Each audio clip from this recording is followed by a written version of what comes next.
Hey there, friends and enemies, JoPa here again, and today I need to talk about the brand new special ammo exotic auto rifle Choir of One in Destiny 2 because this thing is absolutely busted and might be my new favorite weapon in the game. It is that good, and if you've been taking a break from Destiny 2, definitely recommend you jump back in to check this bad boy out because it is so much fun to use. Now, keep in mind that you will need to proceed through the story quest for episode Echoes. That includes Act 1, 2, and now starting Act 3. So don't jump into the exotic mission before you do that, otherwise you won't obtain the new exotic, which is a bit of a bummer, but I understand why they did that. I wish it would be locked for players who don't have all of those steps done, but that is a minor quibble. As far as the Choir of One, you will go to the brand new Encore exotic mission and complete it as normal. It is a bit longer,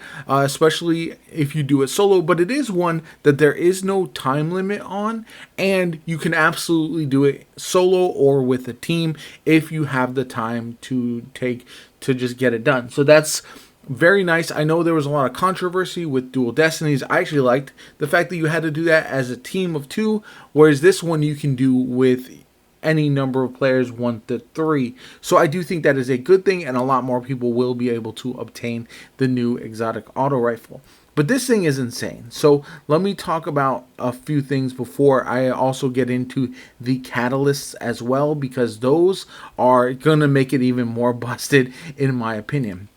This thing hits really hard and essentially has 2 different fire modes, which is very interesting. So if you are aim down sights, you will fire extended range heavy caliber projectiles at a reduced rate of fire, deals increased precision damage when aiming down sights. So you can do a bunch of damage. But if you hip fire it, you'll see it almost looks like a wyvern's shot, the Vex creature, and it rapid final blows cause targets to explode into a pool of radiant fluid, and hip firing launches multiple projectiles at once in a slower moving spread pattern. Projectiles detonate on impact. One of the things to keep in mind is you can almost use it as a shotgun with how much damage it does up close, and then you've got the extra damage that it does to precision when you are ADS for long range targets. So it's almost the best of both worlds, which is wild. And the explosions that it does is not quite as strong as something like a Telesto, but it doesn't hurt you. There's no self-damage with the hip fire shots. So if you're surrounded by enemies, you can essentially just hip fire down at the ground or down at their feet or near the enemies and just absolutely destroy them. It is quite hilarious and one of my favorite things to do. I really like this because it is versatile. We also got the new artifact perks, which helped us out quite a bit if you missed that. Some of the ones that will really be nice to use are Sustained Fire, continuously damaging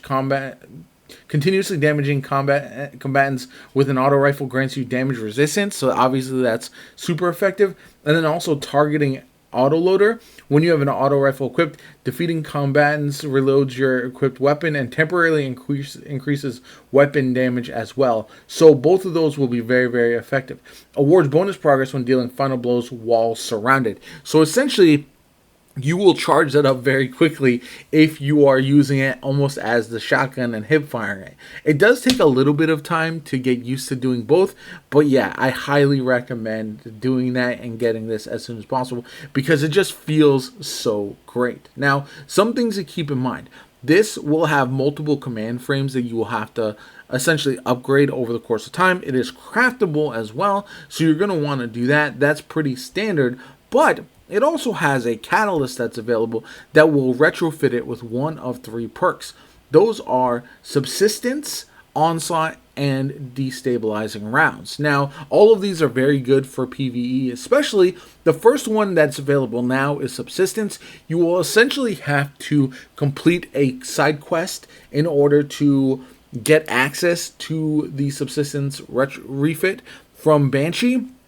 Once you do that, then you'll have to go get a secret chest in the advanced version of the expert version of the exotic Encore mission. And then once you get that quest, you'll have to complete the expert version of the mission as well. Once you do that, you'll actually be able to then obtain the exotic. Once you do that, you still have to do like you would normally with the exotic catalyst and get a bunch of kills with the weapon, but that should be relatively straightforward, and then you will have subsistence on the weapon. I imagine that onslaught and destabilizing rounds will be available in the next 2 weeks, like 1 week after another, in order to do these 3 quests.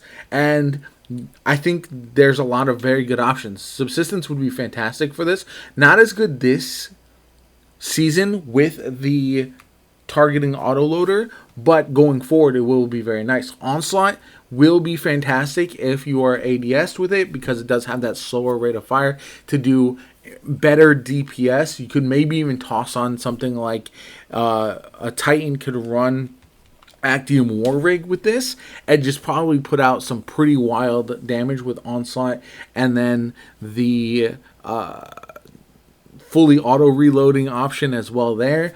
But then destabilizing rounds obviously will be awesome if you are running a build that focuses on getting enemies volatile once they are weak to void debuffs. Then you can obviously get maybe an overshield or something like that in combination with that. A lot of different ways to use this weapon, and honestly, I might not take this off for a very long time because it is very fun and just one of the more versatile weapons in the game. Not only is it incredibly powerful and destroys enemies, but it's also incredibly versatile. If you want to play close range with it, you can. If you want to play long range with it, you can. And either way, it's going to be very effective. The only downside is that you just have to watch your ammo just a little bit. But even then, there you get over 200 rounds in the magazine, and if you are able to pick up a single special brick, I think you get a bunch of almost half your ammo back anyway.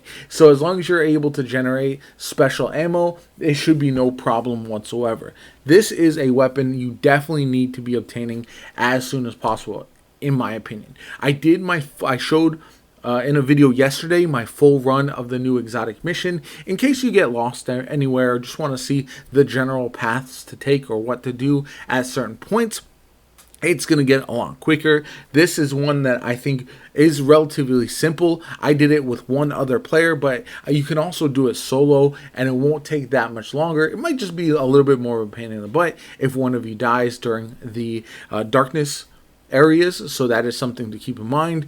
But otherwise, highly recommend chasing this bad boy down as soon as possible. It is so much fun to use, and I hope you enjoy. I definitely think it's a good reason to hop back into Destiny if you've been taking a break. Plus, we have the culmination of the episodic story coming here shortly, and 2 other new weapons to chase as well, a new trace rifle and a new machine gun. Anyway, my name is Jopa. I hope you enjoyed the video. If you did, hit the like button, subscribe to the channel. Helps me out tremendously, shows you want to see more Destiny 2 content. I'll be playing this game for a bit for the next few weeks as this act ends, and look forward to episode 2 coming in October. Let me know if you're still playing Destiny in the comments down below. Like, comment, subscribe. As always, have a good one. I'll catch you all later.